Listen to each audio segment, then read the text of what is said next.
Popular YouTube personality Philip DeFranco recently released a video entitled, "The Internet is Under Attack, Net Neutrality is Dying, and What You Can Do About It." Now, I rather like Philly D, and although he gets most of the facts right, he appears, like many people, to have been unduly influenced by poorly informed comedic pundits, like John Oliver, regarding what net neutrality really does regarding internet service providers. So I'm going to respond to some of the points that Philly D makes in the first 4 minutes of his video. I'm going to do that by using some articles and an interview between Reason Magazine's Nick Gillespie and FCC Chairman Ajit Pai to clear things up. And with that little bit of introduction, let's just jump into it.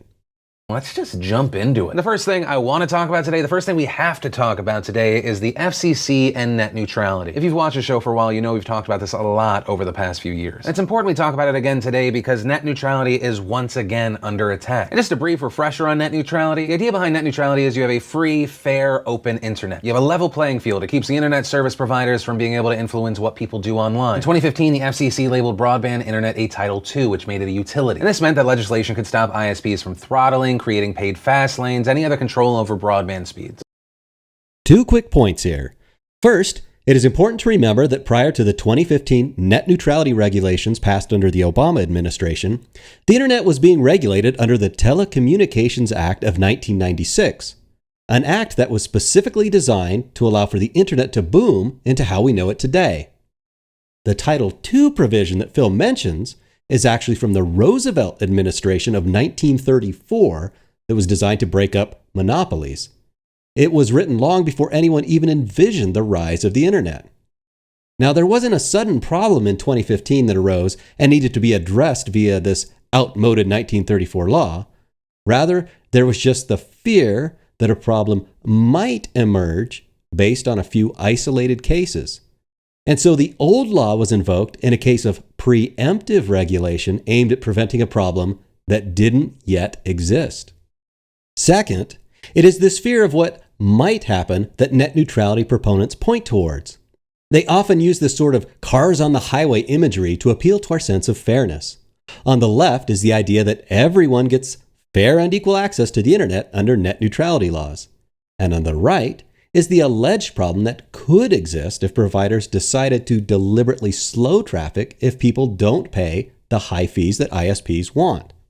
The trouble is, prior to the new FCC regulations of 2015, which actually reflected that old law of 1934, remember, ISPs actually didn't have a history of forcing people into the slow lane. Instead, they had a history of the reverse. They were building infrastructure so that they could offer greater and greater speeds and thereby get more people's businesses. They knew that offering fast lanes was something that consumers wanted, and that's what led to the boom from 1996 until 2015. As Ajit Pai said in an interview with PBS, there is significant evidence that investment in infrastructure has gone down since the adoption of these rules. For example, there's a study by a highly respected economist that says that among the top 12 internet service providers in terms of size, investment is down by 5.6%, or several $1 billion over the last 2 years. And amongst smaller providers as well. Just literally this week, 22 internet service providers with 1,000 customers or less told us that these Title II regulations have kept them from getting the financing that they need to build out their networks. And, as they put it, these net neutrality regulations hang like a black cloud over our businesses. So images like this one feed on the fear that we'll get pushed into the slow lane if we don't pay the toll. But the risk of heavy-handed regulation is that, rather than having some fast lanes and some slow lanes, like in the image on the right, we'll wind up with all the lanes being an enforced slow lane in the name of equality.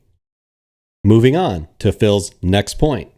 The worry here was that these ISPs would favor certain websites or services, and if you went to any others, they would throttle broadband speeds. We're already kind of seeing this pop up with wireless data, but it's always being touted as an incentive. A certain cell service says, hey, if you go with us when you watch Netflix, that doesn't go towards your data cap. Or maybe it's with Hulu or whoever. Now imagine your broadband internet right in your home. All of a sudden you have Comcast. They say, hey, guess what? When you use Hulu, you get the top tier, the premium speed. And they have an incentive. They own a good percentage of Hulu. But then guess what? Netflix, Amazon, Amazon Prime, those places don't get our fast lane for the internet. It's slower, it's clunkier. Maybe if Netflix or Amazon Prime, they pay us, we'll give them the fast lane. You gotta pay a tax if you want to go over our fast lane bridge. Imagine if Comcast or another ISP launched a competitor to YouTube, and then they could just slow down the speeds to YouTube for their customers. To which you could argue, and the chairman of the FCC now does, well, hey, if an ISP is going to do that, the market will decide we don't want Comcast. The market will keep companies honest and fair, and no. Well, not exactly, Phil. Although it is true that Ajit Pai is a proponent of free markets. Here's what he had to say regarding potential abuses like the situation you just described. Okay, so let's get right to it. The big fear that many net neutrality proponents have is that once you let internet service providers and wireless carriers do whatever they want, the internet is going to turn into something worse than cable TV, with some content being pushed over others because the parent company owns it, Comcast and Universal, that type of thing. Other content is going to be choked off because they're not paying enough to get best service right to the end, or it's just going to be completely blocked. Why is that wrong? It's wrong for two different reasons. First, it's not the experience we had before these regulations were imposed in 2015. We were not living in some digital dystopia before then when ISPs were blocking lawful content. Secondly, we require under this proposal to require the ISPs to be transparent about their business practices. If they're blocking or throttling or doing any of that, they have to disclose it. And secondly, we empower the Federal Trade Commission to take aggressive action based on its consumer protection and competition authorities to take action against cases like that. If it's a network operator preferencing its own content, that's something the FTC can look at. If it's companies blocking access to content. Would that be legal, though, under these rules? And should it be legal? No, so exactly, we're requiring it to be transparent, and then additionally, to the extent that a company is unlawfully throttling traffic, the FTC can look into that. In fact, the last couple of years, the FTC has done that with respect to a few wireless carriers that were allegedly throttling traffic. They said, this is not a lawful practice, we're going to sanction you for it. In other words, complaints of an ISP secretly throttling data as an anti-competitive practice is something that the Federal Trade Commission has investigated in the past and will continue to be able to do so even without the net neutrality regulations. The ending of these regulations doesn't let ISPs off the hook. On the other hand, ending the regulations does allow ISPs to partner with various content providers to remove data caps on that service as a way to entice customers who want that sort of thing. Under current regulations, this can only be done after an investigation and with express FCC approval. So they say, hey, we're not going to throttle anything. You find out they're throttling or privileging content, then they're in trouble because of their own promises. Correct, but there are some ways that it could be pro-competitive. For example, if they say, we'll allow you to stream all of these services exempt from your data limits, then that's the kind of thing that would be good for consumers. And so we don't want to prohibit different pro-competitive offerings like that. And to get to that point, that's already happening under net neutrality, isn't it? Where certain, particularly wireless carriers, privilege, you can stream on T-Mobile or something, a particular set of Netflix or music services that are not subject to your monthly cap. That is what a lot of the companies have proposed, such as T-Mobile, and it's telling that the first investigations that the prior FCC initiated under these so-called net neutrality rules were involving free data offerings. And to me, it's just absurd to say that the government should stand in the way of consumers who want to get and companies that want to provide free data. That's the kind of thing that is good for the marketplace, and I don't think we should prevent that kind of service. The bottom line here is that the repeal of net neutrality rules does not give internet service providers free rein to start selectively throttling bandwidth, because if they do, they will first have to disclose that they are doing so to their customers, which would be market suicide. And second, they could be subject to an investigation by the FTC for unfair business practices. However, the relaxing of FCC oversight into data plan proposals will allow providers, especially the smaller providers, to come up with creative data packages targeted at serving specific niche markets. For example, you might see providers that create plans especially for gaming, or for peer-to-peer file sharing, or for streaming videos, etc.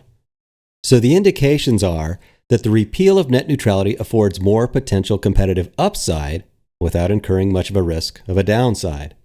Concerns of evil corporate ISPs grinding everyone but the paid elite's bandwidth to a crawl are founded more in fear than in fact. Finally, there is one last point that Phil makes that I think is worth investigating. Now, stemming from this, we saw Verizon release a statement. They said, "We're very encouraged by Chairman Pai's announcement today that the FCC will move forward next month to restore the successful light touch regulatory framework for internet services." But on the other side, Google issued a statement saying, "The FCC's net neutrality rules are working well for consumers and we're disappointed in the proposal released today."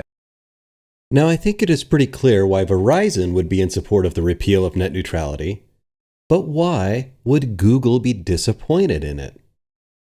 Is it, perhaps, because Google has thus far been exempted from net neutrality oversight? Or is it because Google now owns the largest video streaming service in the world, YouTube?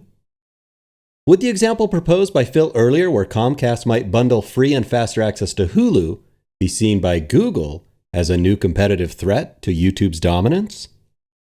Or is it because, as this article from Forbes magazine notes, a sort of misdirection from Google's own business practices and how it has achieved near monopoly status itself? In their net neutrality fairy tale, internet service providers are the big bad wolf bent on creating paid fast lanes and blocking the websites of entrepreneurs who invariably work out of their garages. It sounds like a frightful tale, except that ISPs have never offered paid fast lanes or blocked small business owners' websites, run out of garages or otherwise. Meanwhile, the biggest, baddest wolf the world has ever known, Google, swallowed the internet ecosystem whole and spit out its bones. Google uses its monopoly position in internet search markets to systematically favor its own products in its search results. People might think that Google's search service uses an objective algorithm that gives them the most relevant responses to their search inquiries. What really happens is that Google shows its own products in the most prominent positions on the screen in order to artificially divert traffic from rival services to Google's own. As former Google designer Tristan Harris describes it, if you control the menu, you control the choices. So in conclusion, when it comes to supporting a free and open internet, asking ourselves where the real power lies, I think is a question worth asking.